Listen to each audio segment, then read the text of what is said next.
The bounce back was epic. Hello world, my name is Kyle Fischl. This is going to be episode 41 of my poker vlog, and today I'm going to cover a session that occurred last Saturday. It was February 22nd. If you're just tuning in, the last session I played was not good. It was quite a negative of a session, and it was so bad. I was starting to think of other ways that I was going to be able to make money.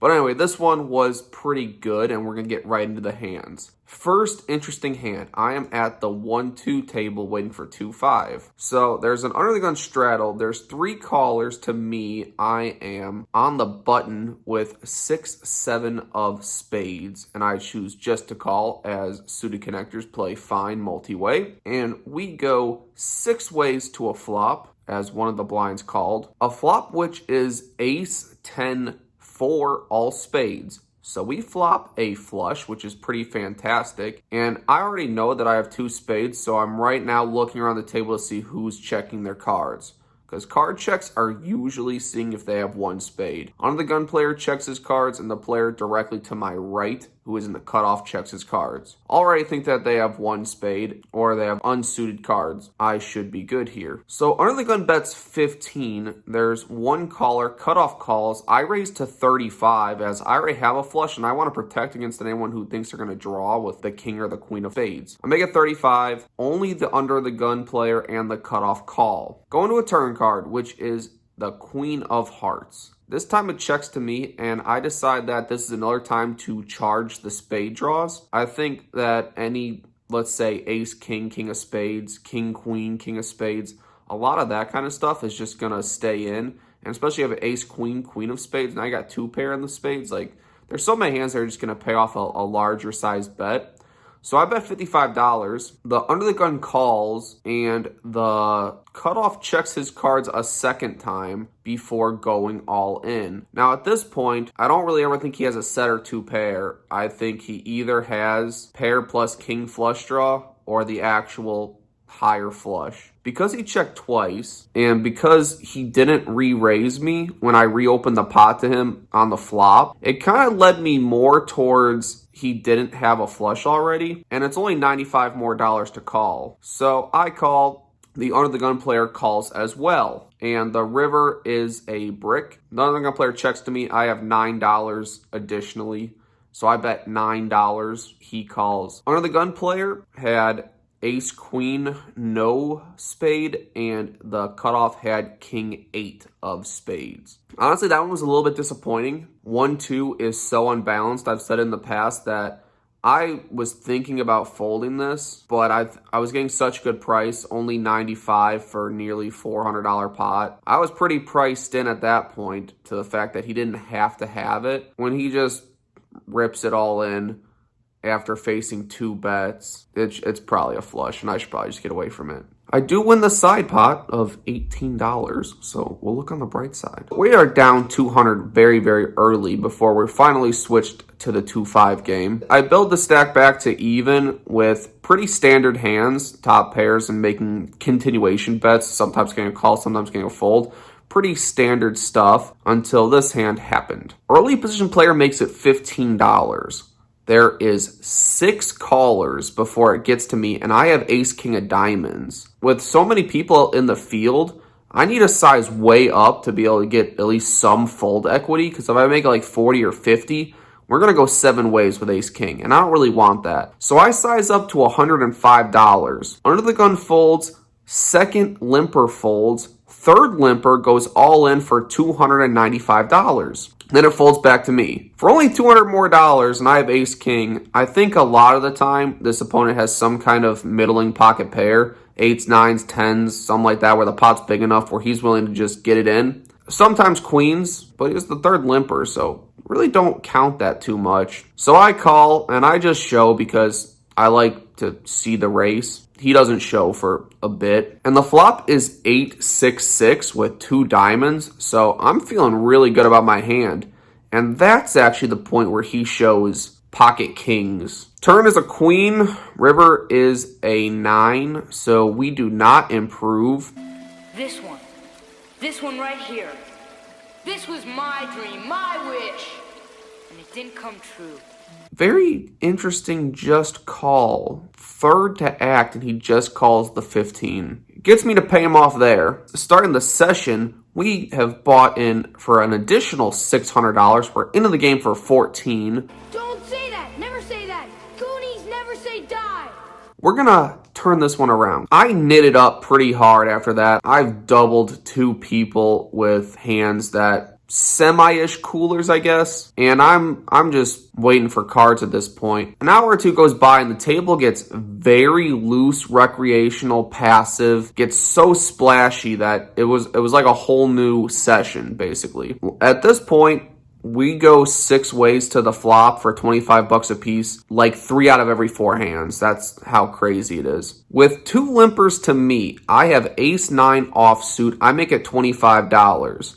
A late position player calls, the 2 limpers call. I'll preface this by saying one of the limpers was so aggressive and loose and throwing money around that there was a time where this opponent bluffed $200 on the river with 10 high, and we only got to see it because they happened to be right as the other opponent called, thinking they had a flush, misread their hands. So I've gotten to see her play some speculative hands fast and heavy. So we'll take that into account. The flop is 10-4-5. Obviously, I do not connect very much, not even at all. So the 2 limpers check to me. I check because they could have any 2 cards. The last player to act checks as well. The turn is a second 10. As the super aggro aggressive player bets $35. The second limper folds. It's on to me. I don't really believe her at this point at all. This opponent, they would never check a 10 on the flop. If they had a 4 or a 5 and they were thin valuing it, that makes a little bit of sense. But I think this opponent's much more weighted towards bluffs than actually having a hand here. I call thinking that the player behind me is going to be forced to fold anything anyway, and I could have every 10 in the deck. Or I really can't because I'd probably raise this point.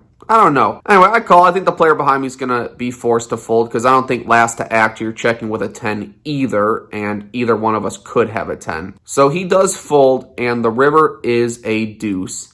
As we were going to reevaluate on this river, we think that we're pretty good here. This deuce is kind of an interesting card because based on the other hand she had, there's a possibility that she actually could have a deuce here. But she bets $45. She has just piles of red. She'll just grab a pile and throw it. Doesn't feel it, doesn't count it, just grabs and throws. When it's like that, it's so weird that I just feel like ace high is good here. So I call, and the opponent does eventually shrug and slowly roll over king 6. Ace high is good here, and hero calling a medium-ish sized pot with ace high is always fun. Down here, it's our time. It's our time down here. Against the same opponent, with 1 limper to me, I'm in middle position. I have king, queen offsuit. I make it $25. And this time we are going 3 ways to a flop, which comes queen, queen, 3, 2 diamonds. As it checks to me, I think I have the board locked up. I think my opponent will throw the money in for me if I just let them. So I check thinking that there's very, very few bad cards that can come on the turn. And when it checks through, the turn is obviously the ace of diamonds. One of the very few bad cards that there could be. This time, that same opponent leads right into me for $50. And I have to check my cards at this point because I just want to know if I have the king of diamonds. If I do not have it, I probably raise here to try to protect my trips. But since I checked and I did have it, I think calling and honestly just hoping for a diamond is the best move because my 3 queens might not be good here anymore, as this opponent could very easily just have 2 under diamonds, like a lot of the time. All that being said, I think it's a pretty easy call, so that's what I do. Everyone else folds, and the river is a black 7. Doesn't change anything. My opponent announces $140. So that's a little different. Before they just grab chips and throw it in, this is the first time they actually like verbalize an actual number and send it in. So that's something you could take into account.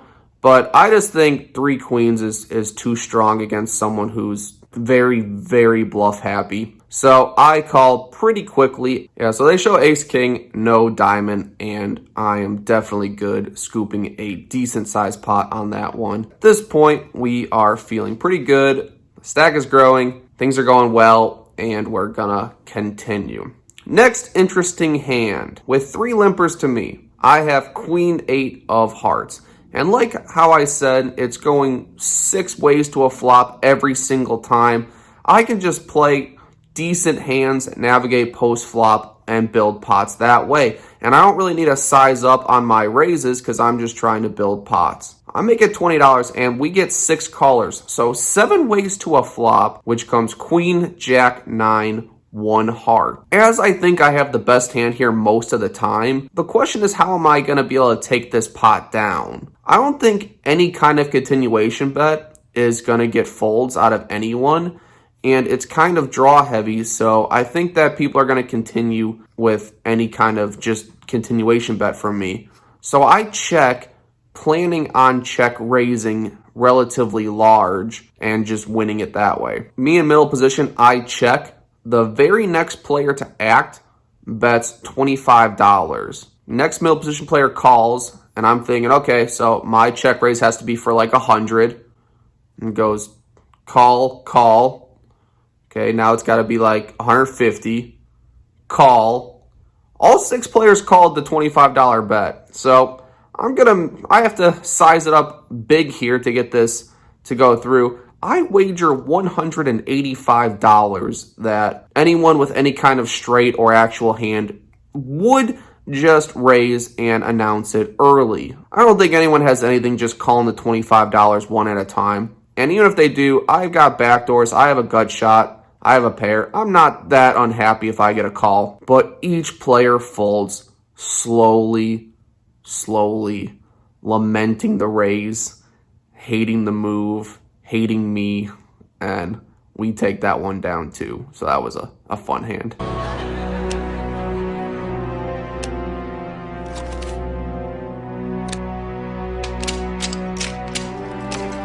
Yay! I'm winning all your chippies! I'm thirsty, it's good. A final hand of note.